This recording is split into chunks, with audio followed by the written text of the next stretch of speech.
बिस्मिल्लाहिर्रहमानिर्रहीम। अस्सलाम वालेकुम नाज़रीन, आप यूट्यूब चैनल देख रहे हैं। मैं इमरान खान हूं। मैंने आपसे कहा था कि अगले 72 घंटों में एक बड़ी इंपॉर्टेंट डेवलपमेंट होगी। पाकिस्तान तहरीक इंसाफ का काफिला जो है वो अब लाहौर पहुंच गया है और जब मैं ये वीडियो रिकॉर्ड कर रहा हूं तो इस वक्त वो लाहौर में दाखिल हो चुके हैं। बहुत सारी बातें और खबरें आ रही थी कि इनको पकड़ा जाएगा, रोका जाएगा, रास्ते में रुकावटें डाली जाएगी, लेकिन ये इनकी तादाद भी काफ़ी ज़्यादा है और ये सारे पार्लियामेंटेरियन है। अब हर पार्लियामेंटेरियन जो है वो एक गाड़ी में है तो उसके साथ भी 2-4 लोग हैं, साथ एक आधी गाड़ी और भी है, तो ये सैकड़ों गाड़ियां बन जाती हैं और बड़ी तादाद में ये लोग पहुंचे लाहौर में। रास्ते में इनका जगह जगह पे जीटी रोड से क्योंकि ये लोग आए तो ये एक पॉलिटिकल मूवमेंट भी बन गई। रास्ते में जगह जगह इनका इस्तकबाल हुआ इस काफिले का। गंडापुर साहब भी इसके अंदर हैं, बैरिस्टर घोर भी इसके अंदर हैं, बाकी जो पार्लियामेंटेरियन है पाकिस्तान तहरीक इंसाफ के, वो खैबर पख्तूनख्वा से हैं, दीगर इलाकों से हैं, वो पंजाब में इकट्ठे हो रहे हैं लाहौर में। लाहौर में इकट्ठे होने का मकसद यह है कि जो भी पाकिस्तान में आज तक कामयाब तहरीक चली है उसका आगाज लाहौर से हुआ है। पाकिस्तान में बहुत सारे इंपॉर्टेंट शहर हैं लेकिन लाहौर से जो तहरीक चलती है, पाकिस्तान का दिल है, वो फिर मंतकी अंजाम तक पहुंचती है। अब ये लाहौर के लिए जनाब निकले और रास्ते में जगह जगह कारकुनों ने फूल इनके ऊपर फेंके। पुलिस जहां पे भी कारकुन इकट्ठे होते थे पुलिस आ जाती थी, कारकुनों को धकेलती थी, पीछे हटाती थी कि आप काफिले का इस्तकबाल ना करें, इस काफिले को जाने दें। लेकिन शादरा में और कुछ और जगहों पे हमने देखा गिरफ्तारियां भी हुई, खींचातानी हुई। कुछ पाकिस्तान तहरीक इंसाफ के कारकुनों को जो मकामी रहनुमा है उन्हें गिरफ्तार किया गया। यासिर गिलानी साहब को मैं देख रहा था, उन्हें पुलिस ने उठा के गाड़ी में डाला। बाकी लोगों के साथ बड़ी सख्ती की। अब बड़ी तादाद में पुलिस खड़ी थी लेकिन ये काफिला फिर लाहौर पहुंच गया। लाहौर में ये लोग इकट्ठ करेंगे पाकिस्तान तहरीक इंसाफ के लोग और यहां पर हिकमत अमली बनाई जाएगी। वैसे ये कह रहे हैं कि 2-3 मकासद है आने के। नंबर 1 ये कि लाहौर आना पाकिस्तान तहरीक इंसाफ का ड्यू था। लाहौर पाकिस्तान तहरीक इंसाफ का गढ़ है इस वक्त। अगर अमली तौर पे आप ग्राउंड रियलिटी देखें तो पाकिस्तान तहरीक इंसाफ लाहौर में 90% की मकबूलियत पर है। आप एक फेयर एंड फ्री इलेक्शन करवा दें, आपको ये टाउट्स बहुत सारी कहानियां सुनाएंगे, बहुत सारे लोग बहुत सारी बातें करेंगे। मैं लाहौर का रहने वाला हूं, वहां नून लीग बहुत ताकतवर है, बड़ी मजबूत जमात है, उनकी बड़ी गहरी जड़ें हैं। लेकिन इस वक्त जो अवामी वोट है, सपोर्ट की बात नहीं कर रहा, सपोर्ट हो सकता है कि जो नून लीग का है वो भी बहुत बड़ा हो सपोर्ट बैंक, और जो सपोर्टर हैं वो पीटीआई के भी बहुत बड़ी तादाद में, लेकिन जो आम आवाम की सपोर्ट है वो पूरा का पूरा टिल्ट इमरान खान की तरफ हो गया है। खासतौर पे मरियम नवाज के वज़ीर आला बनने पे लोग बड़े मायूस हुए हैं और जिस किस्म की उन्होंने हरकतें की हैं तो लाहौरी बड़े बाशऊर हैं और उन्हें मियां नवाज शरीफ साहब की बार बार की कलाबाजियों पर और मरियम नवाज के जो इक्तदार का तरीका है, जिस तरीके से उन्होंने ये सब चोरी किया मैंडेट, उस पर लाहौरी बहुत नाराज है।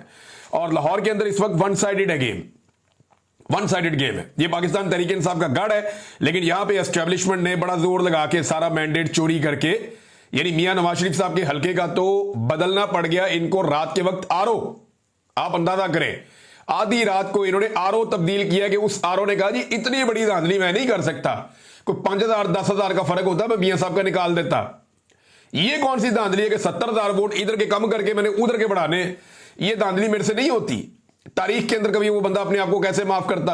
बहरहाल उन्हें मिल गया अपनी मर्जी का बंदा, ला के उसको लगा दिया आधी रात को, मियां साहब को जनाब इन्होंने इलेक्शन जितवा दिया।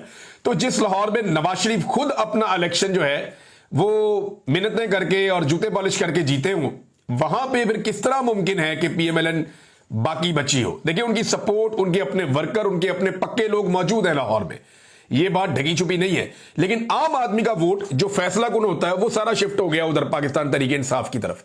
आप जब भी वोटिंग करवाएंगे अभी इस वक्त के हालात में तो पाकिस्तान तहरीक इंसाफ जीत जाएगी। बारह लाहौर में इकट्ठे हो गए। एक तो ये वजह थी कि इन्होंने इकट्ठा होना था, बड़े अरसा था ड्यू था लाहौर आना।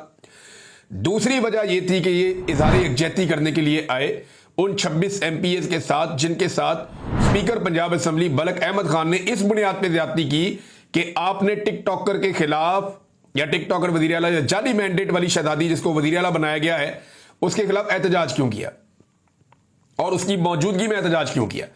शरीफ खानदान की ना एक बड़ी अजीबोगरीब चीज है, ये अपने आप को बादशाह समझते हैं, ये समझते हैं कि ये किसी और दुनिया से आए हुए हैं, इनसे तनकीद बर्दाश्त नहीं होती। मैं जाती तौर पर इसका विक्टिम हूं। मैंने 2-4 मरतबा सख्त सवाल किया इनसे तो इन्होंने मुझे नौकरी से ही निकलवाने की कोशिश कर दी। ये मेरे पीछे पड़ जाते थे, इनके बंदे आके मेरे दफ्तर में बैठ जाते थे। एक दफा ख्वाजा साद रफीक साहब आए थे और एक दफा परवेज रशीद साहब आए थे। ये जनाब मेरे दफ्तर आके बैठ गए, ये बंदा नहीं चाहिए। मियां साहब नाराज हो गए, मियां साहब बदमजा हो गए कि मियां साहब से सख्त सवाल कर लिया है। 2-4 दफा मैंने सख्त सवाल किए और मुझे मौका ही इतनी दफा मिला तो सख्त सवाल ही करना था। मैंने सख्त सवाल किए तो उस पर मियां साहब को बहुत तकलीफ हुई। ये बड़ी अपनी तौहीन समझते हैं कि कोई आदमी इनके सामने सख्त बात करे या सख्त सवाल करे। तो मरियम नवाज अब उसी बाप की औलाद है और वो ज्यादा उन्होंने बिगाड़ पैदा कर दिया है। अब वहां पे जब मरियम नवाज के सामने पाकिस्तान तहरीक इंसाफ के लोगों ने एहतजाज किया तो उनका खून खौल रहा था। उन्होंने कहा ठीक है जी, इनको सजा दे, निकालो इनको। और स्पीकर बेचारे ने वो अपना आइन देखा, ना कानून देखा, ना दस्तूर देखा, ना रवायात देखी, कोई चीज नहीं देखी, उठा के बाहर फेंक दी बंदे कि जनाब 26 बंदे में फारिग कर रहा हूं। और हुकूमत की जानिब से एक बंदा भी फारिग नहीं किया। हालांकि हुकूमत के लोगों ने यह दावा किया कि जैसा हमारे साथ हुआ वैसा ही हमने भी किया, लेकिन पीटीआई के लोग फारिग कर दिए, पीएमएलएन के लोग फारिग नहीं किए। तो स्पीकर का इंतहाई मुतनाज़ किरदार है और ये तारीख के अंदर लिखा जाएगा। मलिक अहमद खान साहब को यह बात याद रखनी चाहिए कि जब जनरल बाजवा की तारीख लिखी जाएगी तो जनरल बाजवा को जो सबसे बड़ा एक जनरल बाजवा के साथ ताल्लुक रखने वाला या सौदेबाजी करवाने वाला या जनरल बाजवा को सियासत के अंदर पूरा सपोर्ट करने वाला जो एक एलिमेंट आएगा उसमें एक मलिक अहमद खान का आएगा। फिर एस्टेब्लिशमेंट के साथ डील करने के मामलात में आएगा, मलिक अहमद खान का नाम आएगा। तो मलिक अहमद खान को बतौर एक सियासतदान याद नहीं रखा जाएगा, एस्टेब्लिशमेंट के एक टूल के तौर पे याद रखा जाएगा जिसने एस्टेब्लिशमेंट के एक हथियार के तौर पे या एक टूल के तौर पे सियासतदान का भेस बदलकर काम किया। इनकी सियासी हकीकत होती थी, मैं ये मानता हूं। एक दौर था मलिक अहमद खान का खानदान जो है, इन्होंने तकालीफ भी बर्दाश्त की, इन्होंने सियासी हकीकत के तौर पे ये कसूर में मौजूद थे। लेकिन जिस वक्त इन्होंने ये फैसला किया कि अब इन्होंने टाउट्स का रोल प्ले करना है या इस खानदान ने एस्टेब्लिशमेंट की बी टीम बनना है, तो तब से लेकर अब तक अब ये एस्टेब्लिशमेंट की तरफ से खेलते हैं। इनका कोई ताल्लुक अब सियासत या सियासत वाले मामलात से नहीं है। ये एस्टेब्लिशमेंट के दरवाजे पे बैठे रहते हैं और वहां से पैगाम रसानी करते हैं, इसके अलावा इनका कोई किरदार नहीं है।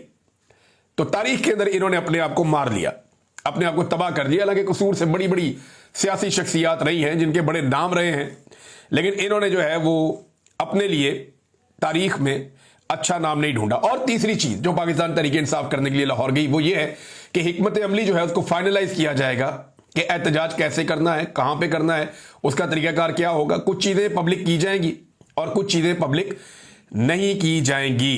तो ये है नादरीन ये सारा मामला। नादरीन एक चीज मैं आपको और बता देता हूं, मैं वो पेंडिंग है क्योंकि मुझे बहुत सारे लोग कह रहे थे इस पर आप बात करें। अब पाकिस्तान में जो अदालत ने एक फैसला दिया और हुकूमत ने 27 यूट्यूब चैनल्स को बंद करने का फैसला किया, इसमें कुछ चीजें मैं आपके सामने रखना चाहता हूं। एक तो यह है कि मुझे रिलीफ का किसी किस्म का कोई इम्कान नहीं है। हुकूमत पाकिस्तान या पाकिस्तान के अंदर मुझे रिलीफ या इंसाफ मिलेगा इसके इम्कानात बहुत कम है, लेकिन इसके बावजूद मैं तमाम दरवाजे खटखटाऊंगा, अपनी पूरी कोशिश मैं करूंगा। मेरी आवाज को दबाने के लिए इन्होंने बड़ी कोशिशें की हैं, अल्लाह रब्बुल इज़्ज़त ने बड़ी मदद की और मैंने कुर्बानियां देने के बावजूद अपनी आवाज इनको नहीं दबाने दी। तो इतनी आसानी से मैं आवाज तो बंद नहीं होने दूंगा। इसके ऊपर हम हिकमत अमली बना रहे हैं कि पॉसिबिलिटी देना कि क्या क्या हो सकता है। यह भी हो सकता है कि मेरा यूट्यूब चैनल खत्म हो जाए, मुमकिन है, पॉसिबिलिटी है। तो तब मुझे क्या करना है उसके ऊपर भी हम काम कर रहे हैं। इन केस पाकिस्तान में बंद कर दिया जाता है तो तब क्या करना है उसके ऊपर भी हम काम कर रहे हैं। पाकिस्तान में तो वैसे ही बंद है, इन्होंने फायरवॉल लगाई हुई है और बड़ी मुश्किल से लोग उसको देख पाते हैं। और जब मुकम्मल तौर पे अगर ये बंद करवाने में कामयाब हो जाते हैं तो फिर एक नई स्ट्रेटजी बनानी पड़ेगी कि उसमें क्या करना है। तो मल्टीपल चीजें हैं जिन्हें हमें देखना पड़ेगा। अदालत क्या फैसला करती है, कैसे इंसाफ मिलता है, ये सारी चीजें मेरे सामने हैं। और जब भी कोई एक ऑर्डर होता है ना अदालत का, जब टेक्निकल बुनियाद पे उस ऑर्डर को फारग किया जाता है तो सबकी हद में वो ऑर्डर फारग हो जाता है। लेकिन यहां पे अदालत चुन चुन के बंदे बता रही है कि जी आज इन 2 का कर दिया, आज इन 5 का कर दिया। तो ये एक्चुअली मुझे पता है ये क्या हो रहा है और मैं अच्छी तरह जानता हूं।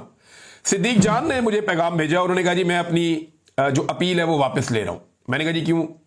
कहते जी मैं इसलिए वापस ले रहा हूं कि ये नामुनासिब लगता है कि मैं अपना चैनल बचाऊं पाकिस्तान में रहते हुए, और जो आप लोग पाकिस्तान से बाहर हैं, साबिर शाकिर भाई हैं, दीगर लोग हैं, मैं हूं, आप लोगों के चैनल तबाह हो जाए, जो होगा सबके साथ ही होगा। तो मेरी सिद्दीक जान साहब से गुजारिश है कि आप जरूर अदालत से वहां जहां पे रिलीफ थोड़ा बहुत भी मिलता है आप रुजू करें, क्योंकि कोई तो आवाजें जो हैं वो बाकी रहनी चाहिए और आप बात करते रहे। और मैं इतने आराम से इनको करने नहीं दूंगा, पहले भी बड़ी कुर्बानी दी है, इस लड़ाई को लड़ेंगे और इतनी आसानी से अपनी आवाज बंद नहीं होने देंगे। अब नाज़रीन, लापता अफराद के हवाले से बात की थी कल चीफ जस्टिस ऑफ पाकिस्तान ने, और उनके साथ सारी की सारी कमेटी बैठी थी। तमाम हाई कोर्ट्स के चीफ जस्टिस साथ बैठे हुए थे, सुप्रीम कोर्ट ऑफ पाकिस्तान के चीफ जस्टिस भी बैठे हुए थे। वहां पे उन्होंने कहा कि हम बर्दाश्त नहीं करेंगे जबरी गुमशुदगियों को या लापता अफराद के मामले को, और इसके ऊपर जनाब ये करेंगे वो करेंगे, प्रेशर नहीं लेंगे। हालांकि आज भी लोग लापता होते हैं। आज की वीडियो देखें, उन्होंने कल कहा जनाब हम ये बर्दाश्त नहीं करेंगे, आज अदालत के अंदर से बंदा जो है वो अगवा हो रहा है। ये वकील साहब जा रहे हैं और वकील साहब कैमरे के अंदर मीडिया से बात कर रहे हैं, और ये पीटीआई के लोग हैं, और इनकी बैक साइड से एक बंदे आते हैं सादा कपड़ों में, एक बंदे को एक कमर से पकड़ता है, एक साइड से पकड़ता है, एक बंदा पीछे से धक्का देता है, घसीट के ले जाते हैं अगवा करके। अंदाजा करें आप, ये नहीं सरेआम अदालत के अंदर से बंदा अगवा हो रहा है। कल चीफ जस्टिस ऑफ पाकिस्तान कह रहा है कि मैं जबरी तौर पे गुमशुदगियां लापता लोगों को नहीं होने दूंगा, और आज देखिए आप जबरी तौर पे सादा कपड़ों में लोग, ना कोई वारंट, ना कोई कागज, ना कोई पत्थर, ना दिखाया, ना अपनी शिनाख्त करवाई, ना ये बताया तुम्हारा जुर्म क्या है, बंदा पकड़ा, घसीटा, गाड़ी में डाला, ओ गए कैमरों के सामने अदालत के अंदर। ये चीफ जस्टिस साहब आपके इंसाफ के मुंह पे तमाचा है। कल जो आपने स्टेटमेंट दिया कमेटी बिठा के, सारे आपने हाई कोर्ट के चीफ जस्टिस साथ बिठाकर कहा कि जबरी गुमशुदगियों के मामले पे हम किसी किस्म का कॉम्प्रोमाइज नहीं करेंगे। आज आपकी अदालत के अंदर से घसीट कर सादा कपड़ों में लोग एक बंदे को लेकर चले गए। देखें, गिरफ्तारी होती तो इसका कानूनी तरीका होता ना। नहीं, गिरफ्तारी में यह होता है कि बंदे को पहले बताया जाता है कि आपको गिरफ्तार करने लगे हैं, किस वजह से गिरफ्तार करने लगे हैं, तो मुकदमा सामने लाया जाता है, वकील वहां मौजूद है, बाकी सारे लोग मौजूद हैं।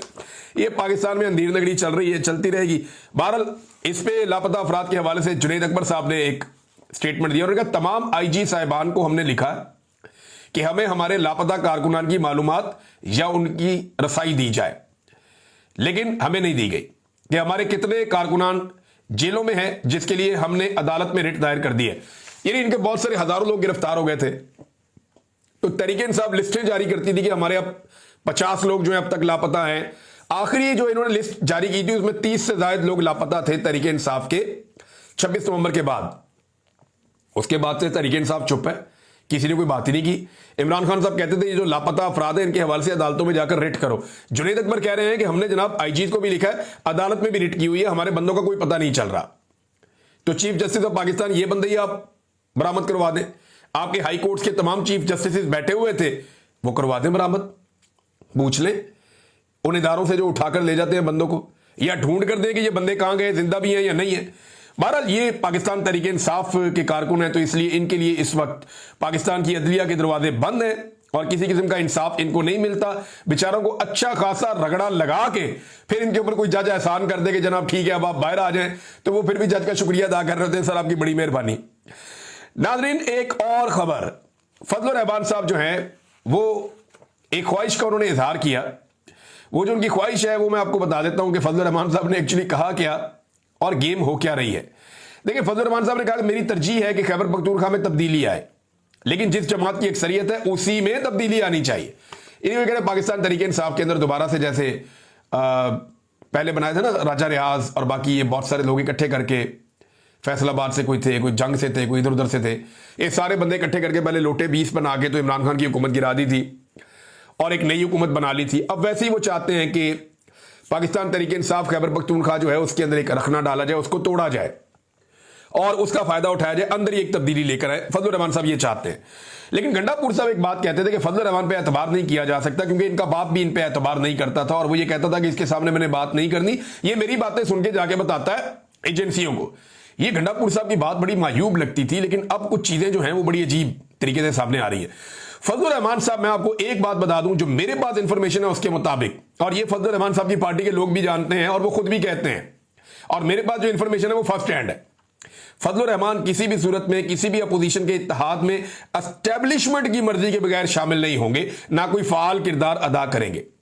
अगर एस्टेब्लिशमेंट शामिल हो जाए या एस्टेब्लिशमेंट जो है वो चाहेगी तो वो कदम उठाएंगे। फर्ज करें एस्टेब्लिशमेंट न्यूट्रल हो जाती है तो तब फजल रहमान साहब जो है वो अपना सियासी फायदा देखेंगे। वो ये देखेंगे मैंने इधर जाना, ये इधर जाना, मुझे सियासी फायदा कहां पे है एस्टेब्लिशमेंट के न्यूट्रल होने की सूरत में।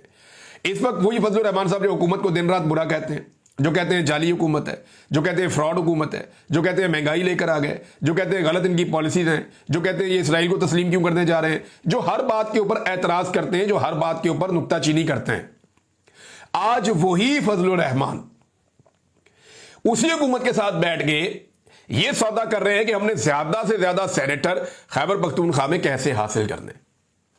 ये है बात। यानी इनके जो टोटल बनते हैं ना, अगर ये बड़ा भी जोर लगाएं तो इनके 3 सेनेटर बन जाते हैं, लेकिन वो कहते हैं जी हम 5 सेनेटर अपने बनाएंगे। अब ये 2 कैसे बनाएंगे, इनको वोट कौन डालेगा?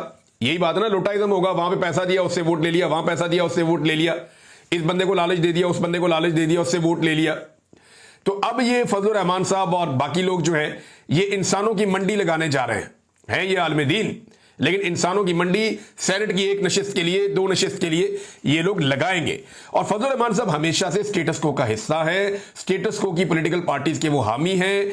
हर मरतबा वो बेनिफिशियरी बन जाते हैं। इस मरतबा वो अपोजिशन साइड पे बैठ के एंजॉय कर रहे हैं, वो एंजॉय रहे हैं। और एस्टेब्लिशमेंट के पास फजलुर रहमान साहब की ऐसी कमजोरियां हैं कि फजलुर रहमान साहब अपनी पूरी जिंदगी में एस्टेब्लिशमेंट की मर्जी के बगैर कोई एंटी एस्टेब्लिशमेंट बड़ी तहरीक नहीं चला सकते, मुमकिन नहीं है। इन्होंने एलएफओ में मुशर्रफ को वोट दिया था। ये हमेशा वो काम करेंगे जिससे फायदा होगा एस्टेब्लिशमेंट को।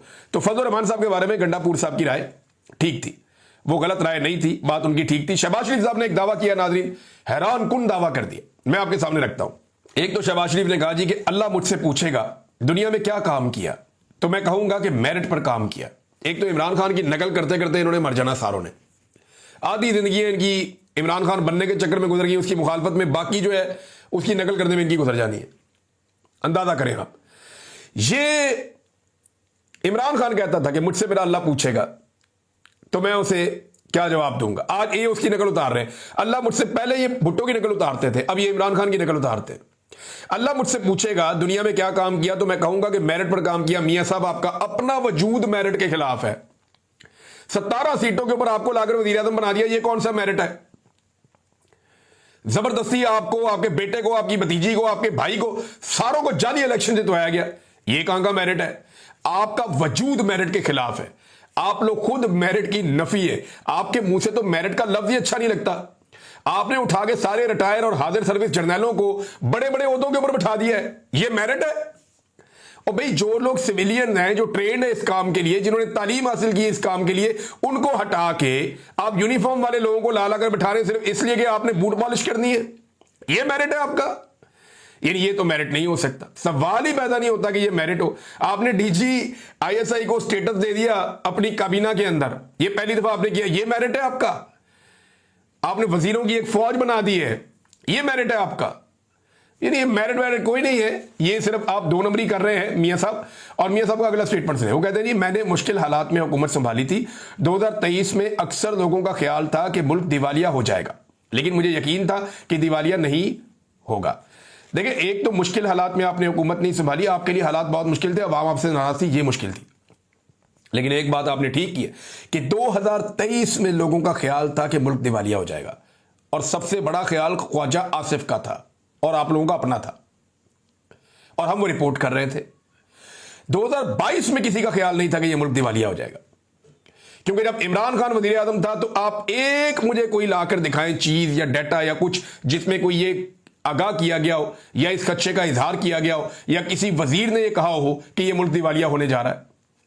एक बंदा नहीं कह रहा था, मीडिया भी नहीं कह रहा था, कोई नहीं कह रहा था इमरान खान के दौर में कि मुल्क दिवालिया होने जा रहा है। 2022 में इमरान खान की हुकूमत के गिरने के वक्त तक कोई नहीं कह रहा था कि मुल्क दिवालिया होने जा रहा है। आप इक्तदार में आए, आपने इकोनॉमी का बेड़ा गर्क किया, लोग आपके खिलाफ हो गए, आपने गलत फैसले किए, उनके नतीजे में 2023 में जाके 1 साल के अंदर आपने वो तबाहियां फेरी कि मुल्क दिवालिया होने लगा था। फिर आपने इसका हल क्या निकाला? आपने अवाम का दिवालिया निकाल दिया, अवाम का जो आपने खून निचोड़ लिया, और वो पैसा इकट्ठा करके आपने दुनिया को बताया हम दिवालिया नहीं हो रहे। आज पाकिस्तान की अवाम जो है ना, आधी अवाम पाकिस्तान की गुर्बत की लकीर से नीचे जा रही है। यह बेड़ा गर्क आपने किया इस मुल्क का। पाकिस्तान को लाखों लोग, 30 लाख लोग पाकिस्तान को आपके आने के बाद से पाकिस्तान को छोड़कर चले गए। सरमायाकार बड़ी तादाद में, लाखों की तादाद में पाकिस्तान को छोड़कर चले गए। लोग पाकिस्तान से सरमाया निकाल कर लेकर जा रहे हैं। 50 साल की कम तरीन सरमायाकारी आपके दौरे हुकूमत में हुई है। कोई पाकिस्तान में पैसा लगाने के लिए तैयार नहीं है। दहशतगर्दी कहां से कहां पहुंच गई है। बेड़ा गर्क कर दिया आपने इदारों का, अदालतों का, पार्लियामेंट का, हर चीज का। और आप ये कह रहे हैं कि आपने मुल्क को दिवालिया से बचा दिया। आप इखलाकी दिवालियापन का शिकार है और आपने पूरे पाकिस्तान की अवाम को दिवालिया कर दिया है। सिर्फ आपने एक काम किया कि लोगों से निचोड़ निचोड़ के पैसा इकट्ठा किया, और अब आप साबित कर रहे हैं कि दिवालिया नहीं हुआ। वो करने भी आप ही आए थे, कर भी आप ही रहे थे और बचाया पाकिस्तान की आवाम ने है। आवाम ने कीमत चुकाई है दिवालिया से बचने की। आपकी तो फैक्ट्रियां चल रही हैं, आपके बच्चों के तो काम चल रहे हैं, आपके तो ठेके बांटे जा रहे हैं, आपके मामला तो आज भी कंट्रोल्ड है। पाकिस्तान के बाहर अंदर हर तरफ आपकी चीजें, आपकी तो मौजें ही मौजें हैं। इलाज आज भी आप लोग पाकिस्तान से बाहर जाके करवाते हैं। आपके स्विमिंग पूल में तो गर्म पानी मौजूद होता है नहाने के लिए। आप तो एक लग्जरी लाइफ गुजार रहे हैं। आम आदमी से पूछे जिसने ये दिवालियापन बर्दाश्त किया है और जिसकी अपनी पसली टूट गई है पाकिस्तान को संभालते संभालते, और ये आप लोगों ने किया। ये लोग नाजरीन पाकिस्तानियों को ना जख्म देते हैं और जख्म देने के बाद ना उनके ऊपर नमक छिड़कते हैं। ये मरियम नवाज का एक स्टेटमेंट आया हुआ है, ये स्टेटमेंट आप देखें। उम्मीद है कि पंजाब का हर किसान खुश और खुशहाल होगा। यार ये स्टेटमेंट है देने वाला। पहले किसान की कमर तोड़ दी, गन्ने के किसान का बेड़ा गर्क किया, गंदम के किसान का बेड़ा गर्क किया इन्होंने। किसानों की कोई यानी कपास, इन्होंने तारीखी सतह पे कपास नीचे चली गई है। पूरी की पूरी किसान की मईशत तबाह कर दी है। किसान एहतजाज करने के भी बेचारे काबिल नहीं रहे कि वो डीजल डाल के गाड़ियों में एहतजाज करने के लिए लाहौर आ जाए। कई लोगों ने अपनी फसलों के ऊपर हल चलाए हैं, ऐसा भी हुआ है। किसान का बेड़ा गर्क करके उसको मुकम्मल तौर पे तबाह करके ये खातून कह रही है कि उम्मीद है कि पाकिस्तान का हर किसान खुश और खुशहाल होगा। हद नहीं हो गई। अब ये किसान को थोड़े थोड़े पैसे बांटेंगे कि आओ खैरात पे लग जाओ तुम भी। तुम्हें कोई हक नहीं है कि तुम अपनी मेहनत करके कमाओ और मेहनत से पैसा बनाओ और तुम्हारी सब्जी, तुम्हारा अनाज मार्केट में जाके बिके और तुम उसके जरिए से खुशहाल हो जाओ। ये तुम्हें कोई हक नहीं है। हमने खुशहाल करना है गैर मुल्की किसान को जिसकी गंदम हमने इंपोर्ट करनी है। हमने गैर मुल्कियों को खुश करना है, हमने ताजर को खुश करना है, हमने मिडल मैन को खुश करना है, हमने किसान को खुश नहीं रहने देना। किसान की गंदम पड़ी रही, खरीदने वाला ही कोई नहीं था। वो बेचारे ने नुकसान के अंदर गंदम बेची है, ये कह रही है जी खुशहाल हो गया किसान। ये पहले जख्म देते हैं, उसके बाद नमक छिड़कते हैं। ये इनका तरीका है वारदात है और ये भीख पे लगाना चाहते हैं सारी कौम को। किसान तो हमेशा से खुद कफील है, लेकिन आप लोगों ने किसान को दीवार के साथ लगा दिया। एक अतर मन अल्लाह साहब का नाज़रीन स्टेटमेंट है और अतर मन अल्लाह साहब ये कहते हैं कि ताकतवर तबका पुलिस को कंट्रोल कर रहा है, जबकि कानून के मुताबिक पुलिस को आज़ाद और गैर जानिबदार होना चाहिए। तो बात बिल्कुल ठीक है, लेकिन अतर मन अल्लाह साहब, मैं एक बड़े ताकतवर आदमी के साथ एक दिन बैठा था, उनसे मैं बात कर रहा था, डिस्कशन हो रही थी, तो उन्होंने मुझे कहा कि हम कंट्रोल करते हैं पूरे निज़ाम को पुलिस के ज़रिए से, यानी हमारे 90% काम हम पुलिस से लेते हैं।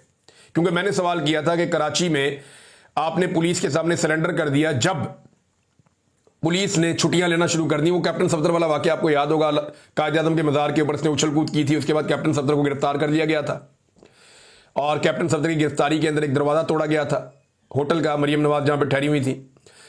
उसके बाद जनाब पुलिस छुट्टियों पर जाना शुरू हो गई क्योंकि IG के ऊपर सख्ती कर दी थी कि ISI के ऑफिसर ने वहाँ पर, और फिर वो अफसर भी वहाँ से हटा दिए गए, तो फौज बैकफुट पे चली गई थी। तो मुझे उस ऑफिसर ने कहा जी हम अपने 90% गंदे काम जो हैं या अपने जो मामला हैं वो पुलिस से करवाते हैं और पुलिस अगर हमारा साथ ना दे तो हमारे हाथ पांव फूल जाते हैं।